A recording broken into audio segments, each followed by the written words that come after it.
MS Swaminathan जी, PV Narasimha Rao ji और साथ ही साथ चौधरी चरण सिंह जी, इन तीनों को सरकार के द्वारा भारत रत्न दिया जा रहा है।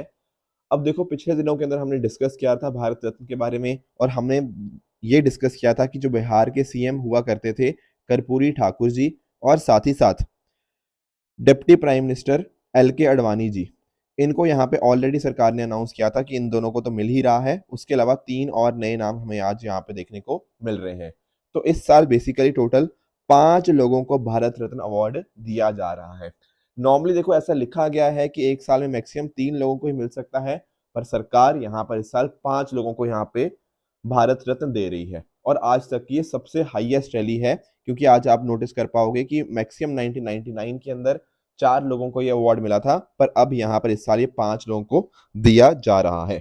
तो अपने आप में बहुत इंटरेस्टिंग है। डिस्कस करेंगे इन तीनों का कंट्रीब्यूशन। कर्पूरी ठाकुर जी और LK अडवाणी जी का कंट्रीब्यूशन ऑलरेडी डिस्कस कर चुके हैं। चलिए स्टार्ट करते हैं आज की डिस्कशन। डेट है आज की 10 फरवरी 2024, एंड आप सभी का स्वागत है आज के प्रीलिम बूस्टर न्यूज डिस्कशन के अंदर। अगर देखो, मैं बात करता हूँ ना चौधरी चरण सिंह जी की, तो दरअसल में इनका फार्मर्स की लाइफ के अंदर, उनको बेहतर बनाने के अंदर बहुत बड़ा कंट्रीब्यूशन रहा। पहले तो आप ये पांचों के देख लो। ये LK अडवाणी जी हैं, यहाँ पर आपको PV नरसिम्हा राव जी देखने को मिल जाएंगे, चौधरी चरण सिंह जी देखने को मिल जाएंगे, आपके जो MS स्वामीनाथन और कर्पूरी ठाकुर जी। तो ये 5 नाम है। वापिस आते हैं चौधरी चरण सिंह जी के ऊपर। तो फार्मर्स की लाइफ को बेहतर बनाने के लिए इन्होंने बहुत ज्यादा इंपॉर्टेंट काम किया। इनका जन्म उत्तर प्रदेश के जो हापुड़ डिस्ट्रिक्ट है, वहां पर हमें देखने को मिलता है। अब जो बात हुई क्विट इंडिया मूवमेंट के आसपास हो गया, उस टाइम के ऊपर इन्होंने काफी बढ़ चढ़कर पार्टिसिपेट किया। नेशनल मूवमेंट के अंदर इन्होंने पॉलिटिक्स में एंटर किया, तो भारत को आजाद कराने के लिए इनका बहुत ज्यादा बड़ा रोल रहा। साथ ही साथ 1937 के अंदर यूनाइटेड प्रोविंस असेंबली को इलेक्ट होकर आए वहां पे। एंड पीजेंट की जो एक्सप्लॉयटेशन थी, विलेज इकोनॉमी को बेहतर करने के लिए, किसानों की जिंदगी बेहतर बनाने के लिए इन्होंने बहुत इंपॉर्टेंट यहाँ पे काम किया। स्पेशली अगर मैं बात करूँ ना, जो वेस्टर्न यूपी वाला इलाका है, वहां पर तो इनका काफी ज्यादा बड़ा कंट्रीब्यूशन रहा ही है। जमींदारी को एबॉलिश करने के लिए और कहीं ना कहीं लैंड सीलिंग को इंप्लीमेंट करवाने के अंदर इनका काम रहा। बाकी तो देखो, इनका अकॉर्डिंगली अगर हम देखें, तो अगर हम बात करें जब 1977 के अंदर, मतलब इमरजेंसी के बाद जब इलेक्शंस होते हैं, तो उस इलेक्शंस में जब मोरारजी देसाई जी आपके प्रधानमंत्री चुनकर आते हैं, तो उसमें डिप्टी प्राइम मिनिस्टर चौधरी चरण सिंह जी थे। फिर बाद में 1979 के अंदर ये भारत देश के प्रधानमंत्री बनते हैं। पर हालांकि बहुत ही छोटे टाइम के लिए इनका प्रधानमंत्री का जो टेन्योर था, वो हमें देखने को मिलता है। फिर इनके बेटे के द्वारा, जो कि अजीत सिंह जी हैं, उनके द्वारा RLD, राष्ट्रीय लोकदल पार्टी का गठन किया गया। आजकल भी जयंत चौधरी बहुत ज्यादा सुर्खियों में भी है, ठीक है ना, इनके बारे में भी आप जानते होंगे। नेक्स्ट मिला है MS स्वामीनाथन जी को।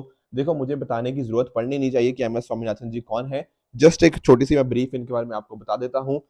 Father of green revolution in India. देखो, चाहे अगर हम बात करें ना 1947 के बाद के टाइम की, तो आप जानते होंगे कि फूड सिक्योरिटी उस टाइम इंडिया में नहीं थी। हमें USA के ऊपर डिपेंडेंट थे हम लोग। पब्लिक लॉ 480 प्रोग्राम के अंतर्गत वहां से वीट वगैरह आती थी, एंड अकॉर्डिंगली लोगों तक पहुंचाई जाती थी। बहुत सारे लोगों को भुखमरी के कारण यहाँ पे अपनी जान गंवानी पड़ती थी।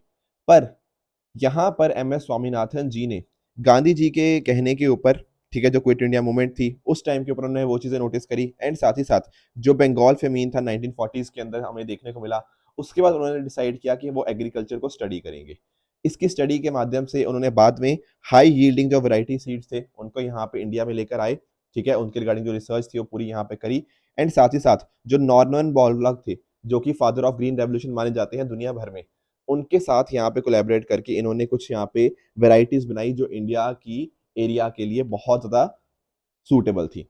बाद में इनको वर्ल्ड फूड प्राइज भी मिला 1987 के अंदर। एंड अकॉर्डिंगली इन्होंने फार्मिंग प्रैक्टिसेस को और कैसे सस्टेनेबल बनाया जा सकता है उसके रिगार्डिंग भी काम किया।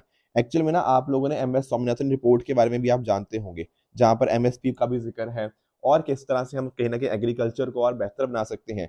जो हम बात करते हैं एवरग्रीन रेवोल्यूशन की, उसके बारे में भी यहाँ पे इन्होंने डिस्कस किया हुआ है। नेक्स्ट जो तीसरे पर्सन है जिनको यहाँ पे भारत रत्न मिला है, वो है PV नरसिम्हा राव जी। ये भारत देश के प्राइम मिनिस्टर रह चुके हैं। आप जानते होंगे कि 1991 से लेकर 1996 तक इनका प्रधानमंत्री का कार्यकाल था, और अपने आप में बहुत इंटरेस्टिंग टाइम पीरियड था। रीजन भी कि अगर आप नोटिस करो, तो जो हमारे लिबरलाइजेशन, प्राइवेटाइजेशन, ग्लोबलाइजेशन, ये जो रिफॉर्म्स हुए ना, ये इसी टाइम के ऊपर हुए। उस टाइम आप जानते होंगे कि भारत देश के प्रधानमंत्री पीवी नरसिम्हा राव जी थे और हमारे जो फाइनेंस मिनिस्टर हैं वो डॉक्टर मनमोहन सिंह जी थे। उनके द्वारा ये एलपीजी रिफॉर्म्स लेकर आए एंड उनके बाद अगर देखेंगे ना तो 1991 के बाद इंडिया की इकोनॉमी एक बिल्कुल अलग डायरेक्शन में जाने लग गई, ठीक है ना। तो उस रिफॉर्म को जो लेके आना, अपने आप में इंडियन इकोनॉमी को ओपन अप करना, प्राइवेट सेक्टर के लिए ओपन अप करना, ये जो रिफॉर्म्स थे उनके बेनिफिट्स आज के टाइम हमें अच्छी इकोनॉमिक ग्रोथ के रूप में देखने को मिल जाते हैं। बाकी देखो यहाँ पे थोड़ा पॉलिटिकल चीजें हैं, इनको आपने डिस्कस बहुत ज्यादा आपके लिए रिलेवेंट नहीं है, पर ये एलपीजी रिफॉर्म्स हो गया एंड किस तरह से इन्होंने उस चीज को देश के सामने लेकर आए इकोनॉमिक ग्रोथ के कंटेक्स्ट के अंदर, वो सारी बातें आपको यहाँ पे तीनों के बारे में पता होनी चाहिए। दोस्तों आगे बढ़े उससे पहले एक छोटी सी इन्फॉर्मेशन है, हमारा जो फाउंडेशन कोर्स है उसके अंदर एडमिशंस बिल्कुल स्टार्ट है। दिल्ली के अंदर मुखर्जी नगर और करोल बाग के अंदर आपको हमारी एडमिशंस देखने को मिल जाएंगी एंड उसके साथ ही साथ आप लखनऊ और पटना में भी सीटीआर मॉडल के माध्यम से स्टडी कर सकते हैं। इसमें क्या होता है, क्लास, टेस्ट और रिवीजन के माध्यम से आप तक सारा कंटेंट पहुंचाया जाता है एंड प्रॉपर टेस्टिंग के माध्यम से इंश्योर किया जाता है कि आपको अपनी गलतियां पता लगती रहें ताकि आप उन गलतियों को ठीक करते रहो। समय समय के ऊपर अच्छी रिवीजन के माध्यम से लंबे टाइम तक चीजों को कैसे रिटेन किया जा सकता है, वो सारे फीचर्स भी इस कोर्स के अंदर आपको देखने को मिल जाएंगे। तो आप हमें हमारी हेल्पलाइन 9920613613 इसके ऊपर कांटेक्ट कर सकते हो एंड अगर आपके कुछ भी डाउट्स हैं तो वो यहाँ पे आपके रिजॉल्व करवा दिए जाएंगे। तो ध्यान रखिएगा, प्रीलिम्स, मेंस और इंटरव्यू सारे कंपोनेंट्स के अंदर कवर्ड हैं, तो डेफिनेटली नीचे लिंक्स भी मैंने दे दिए हैं इन सब चीजों के, तो वहां पर भी जाके आप चीजों को चेक कर सकते हो। नेक्स्ट चलते हैं कलादान प्रोजेक्ट की तरफ। देखिए यहाँ पे ना कलादान जो प्रोजेक्ट है थोड़ा क्वेश्चन मार्क में आ चुका है, मैं आपको समझाता हूँ। दरअसल में ना यहाँ पे आप नोटिस करना, ये हमारा रहा वेस्ट बंगाल कोलकाता और यहाँ पर आपको म्यांमार देखने को मिल जाएगा, बीच में आपको बे ऑफ बंगाल देखने को मिलता है। अब एक्चुअली आप नोटिस करो, अगर ना आपको लेट्स से कोलकाता से अगर आपने नॉर्थ ईस्ट जाना है तो ऐसे एक रास्ता जाता है, बिल्कुल सर ऐसे ही जाता है, पर रास्ते में ना बहुत एक चोक पॉइंट कह सकते हैं, बहुत ही छोटा सा एक एरिया आपको देखने को मिलता है जिसको हम क्या जानते हैं, चिकन स्नैक कॉरिडोर या फिर सिलीगुड़ी कॉरिडोर के नाम से हम इसको जानते हैं। तो हम ना एक्चुअली बाकी का जो हमारा इंडिया है उसको नॉर्थ ईस्टर्न इंडिया के साथ अगर हम कनेक्ट करने की बात करें तो बहुत ही छोटा सा एरिया है। तो यहाँ पर हम चाहते हैं कि एक ऑल्टरनेट रूट भी हो यहाँ पे जो कनेक्ट किया जा पाए नॉर्थ ईस्ट को।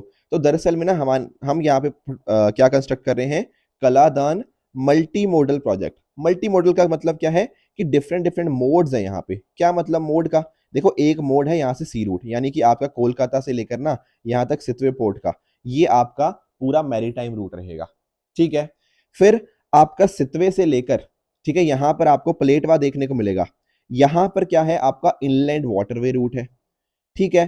फिर उसके बाद अगला जो एरिया होगा वो प्लेटवा से लेकर आपका आइजॉल तक, मिजोरम तक आपको देखने को मिलेगा, वो सड़क के माध्यम से।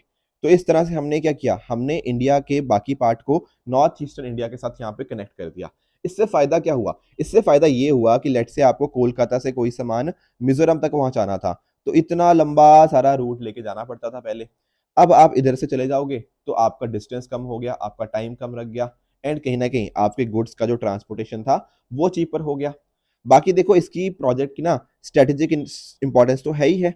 रीजन बीइंग कि अगर पहले कोई चीज यहाँ पे चिकन नेक्स के थ्रू जा रही थी तो कहीं ना कहीं हमारे पास एक ऑल्टरनेटिव रूट आ गया और साथ में ही हमारी नॉर्थ ईस्टर्न स्टेट्स का क्या हुआ, यहाँ पर आप नोटिस करोगे उनका साउथ ईस्ट एशिया के साथ कहीं ना कहीं कनेक्ट अच्छा बन गया, तो नॉर्थ ईस्टर्न एरिया की भी अच्छी खासी डेवलपमेंट हमें यहाँ पे देखने को मिल जाती है। तो ये तो था sir Kaladan multi modal project. पर अब दिक्कत क्या आ रही है, देखो दिक्कत ये आ रही है कि एक्चुअली ना म्यांमार में आप जानते हो जो मिलिट्री रूल है, बिल्कुल ठीक बात है। अब कुछ ऐसे ग्रुप्स हैं जो कि इस मिलिट्री रूल के अगेंस्ट है, उनमें एक है कौन, अरक्कन आर्मी। देखो यहाँ पे आपको अरक्कन माउंटेन्स देखने को मिल जाते हैं, उसी के नाम के ऊपर यहाँ पे एक अरक्कन आर्मी का नाम बना है। ये एक रेबल ग्रुप है, इन्होंने ना यहाँ पे जो प्लेटवा वाला रीजन है इसको यहाँ पे कैप्चर कर लिया है। अब इस एरिया को कैप्चर कर लिया, जो कि प्लेटवा अपने आप में हमारे मल्टी मॉडल प्रोजेक्ट के अंदर बहुत इंपॉर्टेंट रूट था, क्योंकि मैंने आपको बताया ना इनलैंड वाटरवे कहाँ से जाता है, सितवे से लेके प्लेटवा। अब प्लेटवा इनके कंट्रोल में आ गया, तो कहीं ना कहीं कलादान मल्टी मॉडल प्रोजेक्ट आगे कैसे बढ़ेगा इसके ऊपर क्वेश्चन मार्क अब उठ चुके हैं। Getting it? तो आई होप ये टॉपिक आपको समझ आया होगा। बाकी आप समझ गए किस तरह से इसका कनेक्टिविटी है इंडिया और म्यांमार के साथ में। हमारी जो एक्ट ईस्ट पॉलिसी थी उसके अंतर्गत 1991 में इसको स्टार्ट किया गया था। देख रहे हो कितना टाइम से चल रहा है। फिर बाद में 2008 के अंदर दोनों कंट्रीज ने एग्रीमेंट साइन किया, 2010 में कंस्ट्रक्शन को स्टार्ट किया गया, बोला गया कि 2014 तक खत्म कर देंगे, पर अभी तक भी ये खत्म नहीं हुआ है, 2024 भी यहाँ पर आ चुका है, ठीक है ना। बहुत सारे आपको ठीक है ना, रोहिंग्या का जो इशू आया था, बीच में कोविड आउटब्रेक आ गया, ठीक है ना, हाइड्रो इलेक्ट्रिक प्रोजेक्ट्स की वजह से भी काफी सारी दिक्कतें आई। तो इस वजह से ये डिलेड ही बहुत लंबा यहाँ पे चल रहा है। बाकी किस तरह से है और इसकी क्या इंपॉर्टेंस है, डिस्टेंस कम होगा, इंपॉर्टेंस बढ़ जाएगी और इकोनॉमिक डेवलपमेंट होगी, ये सारी बातें तो हम डिस्कस कर ही चुके हैं। ठीक है, तो ये म्यांमार के साथ लिंक्ड है, ये बात ध्यान में रखना। म्यांमार के रिगार्डिंग एक और मुद्दा भी है, वो है आपका एफएमआर के रिगार्डिंग, फ्री मूवमेंट रिजीम के रिगार्डिंग। देखो अगर आप प्रीलिम बूस्टर रेगुलरली फॉलो करते हो ना, तो आज से 15 दिन पहले मैंने आपको बताया था, आई थिंक 23 जनवरी को मैंने आपको बताया था कि जो फ्री मूवमेंट रिजीम है ना, वो खत्म होने जा रहा है। अब इसको बोल दिया गया कि ये खत्म है। एक्चुअल में होता पता क्या है, ये देखो, ये इंडिया और म्यांमार का बॉर्डर है, ठीक है, ये आप देख पाओगे, इंडिया और म्यांमार का ये बॉर्डर, बिल्कुल ठीक बात है। जैसे आपका यहाँ पे आप नोटिस करो, आपका अरुणाचल प्रदेश, उसके नीचे आपका नागालैंड, मणिपुर और मिजोरम, ये 4 स्टेट्स हैं हमारी, जिनका 4 स्टेट्स का बॉर्डर टच होता है आपके म्यांमार के साथ।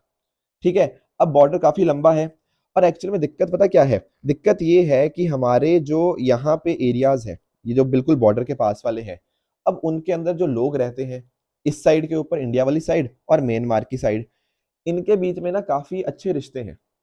क्योंकि टेक्निकली आप नोटिस करो, हमने तो बस एक लाइन डिवाइड कर दी ना, पर यहाँ पर लोगों का एथनिसिटी, उनका जो कल्चर है, कहीं ना कहीं वो सिमिलर है इन बॉर्डर वाले एरियाज के ऊपर। तो वहां पर ना लोगों को बड़ी दिक्कत आती थी, क्योंकि उनको ट्रैवल करना एक कंट्री से दूसरी कंट्री काफी मुश्किल है। बहुत सारे, मैंने आपको एक एग्जांपल भी दिया था कि नागालैंड के अंदर एक मॉन डिस्ट्रिक्ट है, जहां पर एक बंदे का घर है, उस बंदे का जो बेडरूम है वो इंडिया में है और उस बंदे की जो बालकनी है वो आपकी म्यांमार में देखने को मिलेगी। तो इस वजह से ना इस तरह से बड़ी दिक्कतें आती हैं कि कैसे ये चीजें कर पाए। उसको ठीक करने के लिए हम एफएमआर लेकर आए थे, फ्री मूवमेंट रिजीम।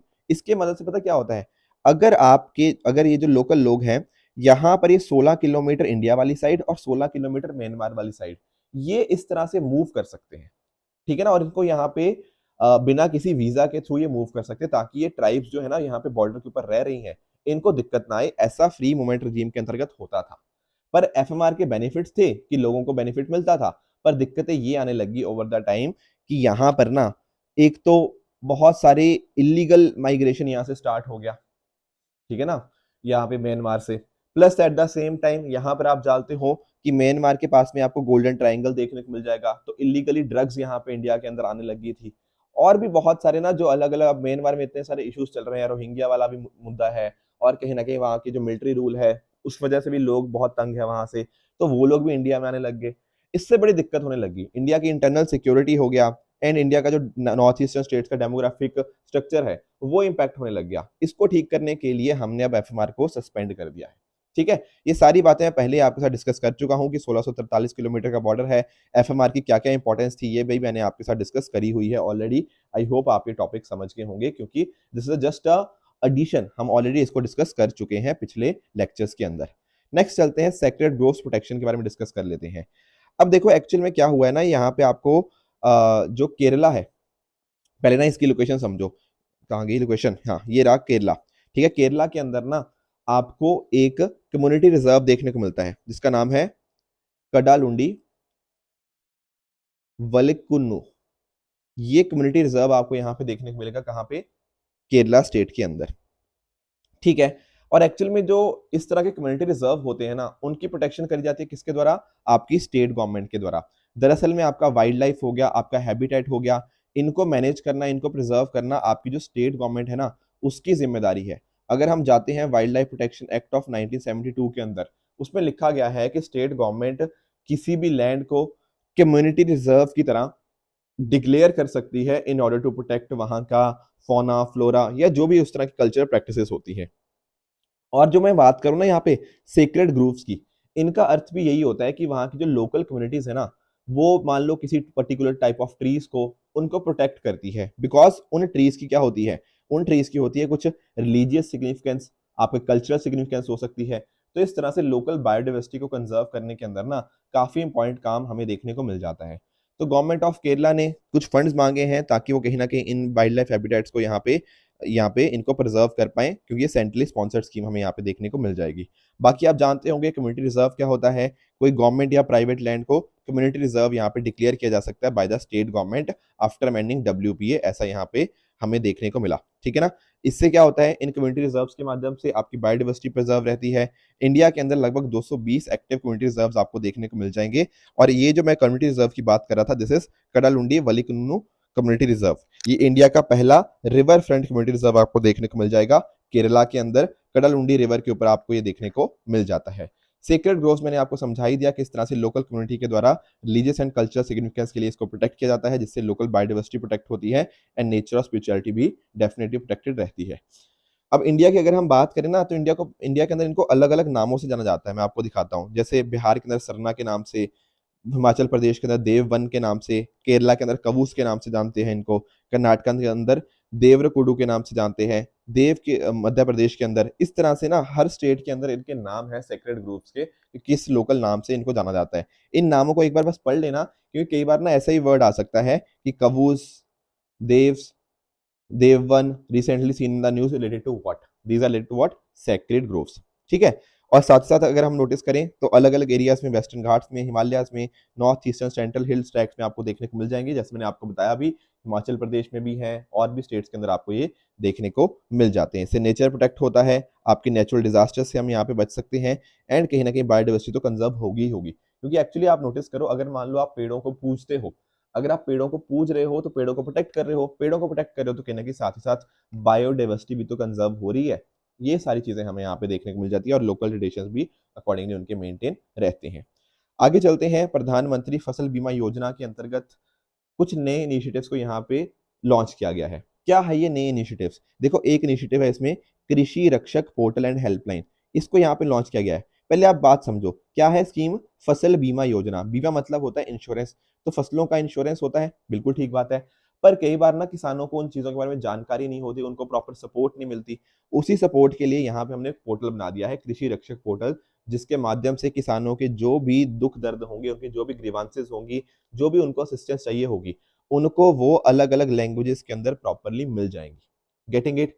कुछ शिकायतें होंगी तो उनका अच्छे से निपटारा हो जाएगा, टेक्नोलॉजी के माध्यम से उनको यहाँ पे एम्पावर किया जाएगा डिजिटल तरह से। ये है कृषि रक्षक portal.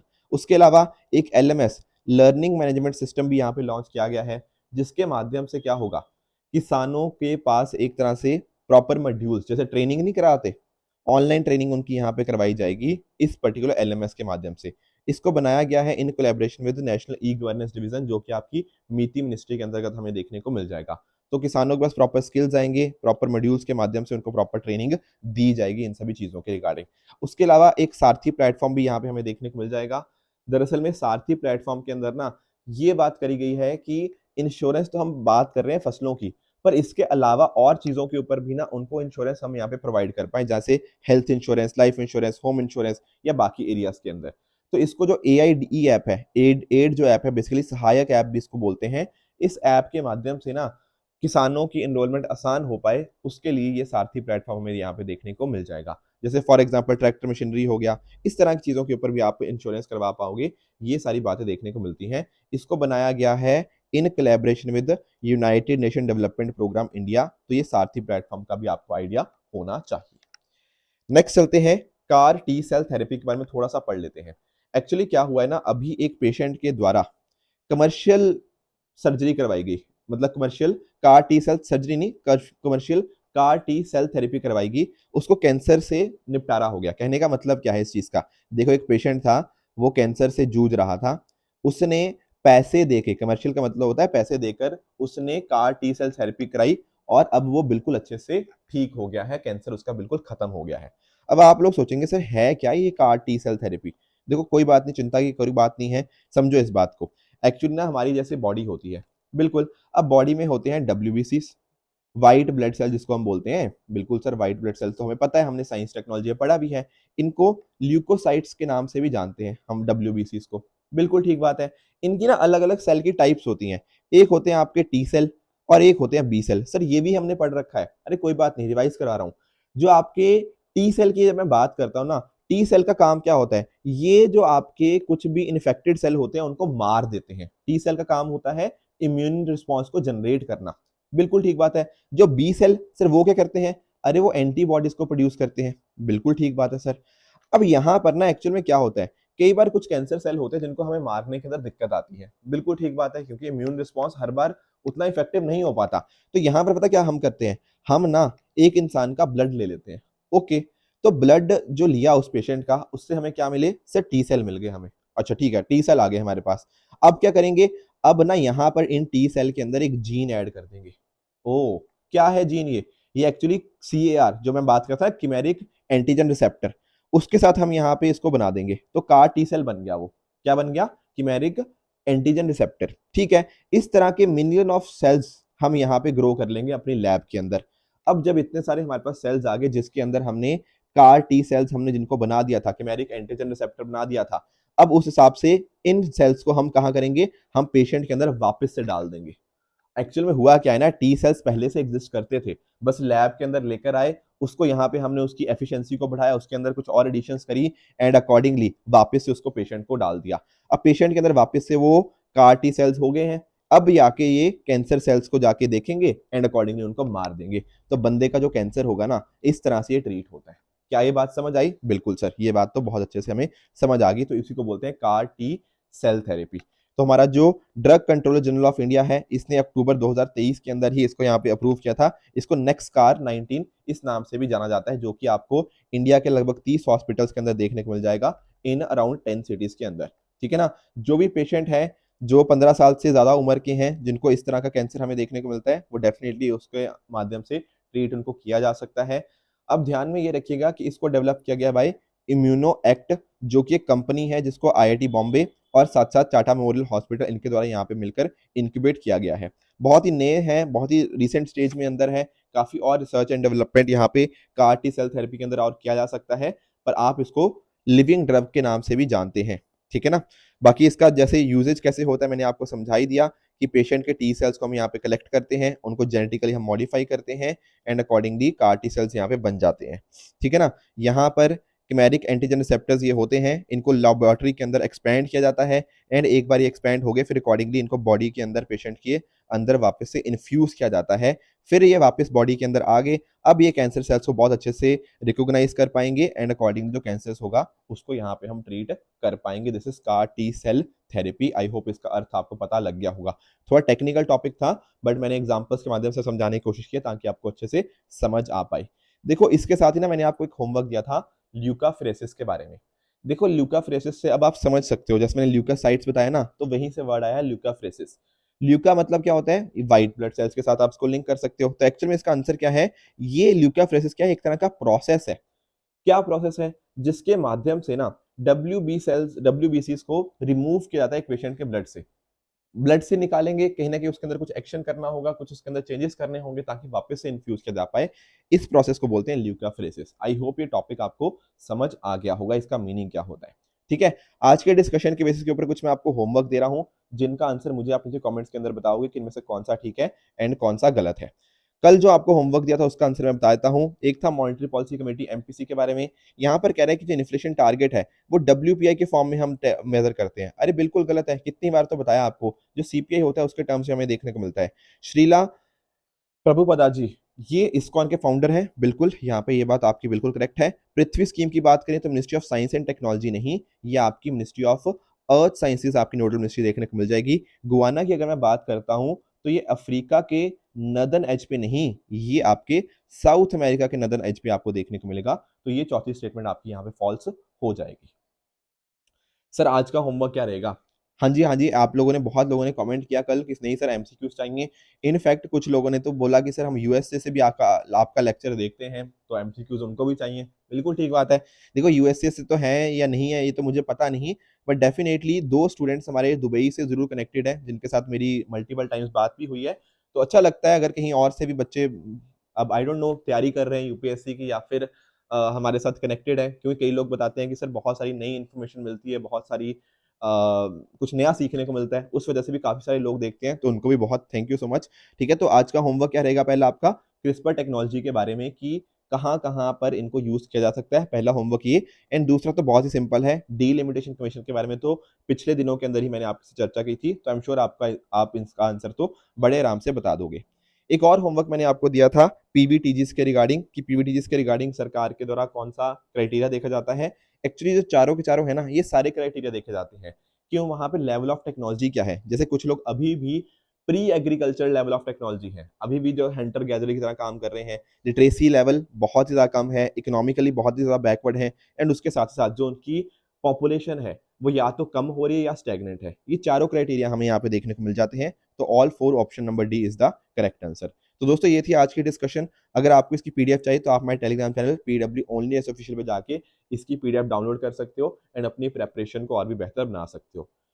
Thank you very much for the discussion.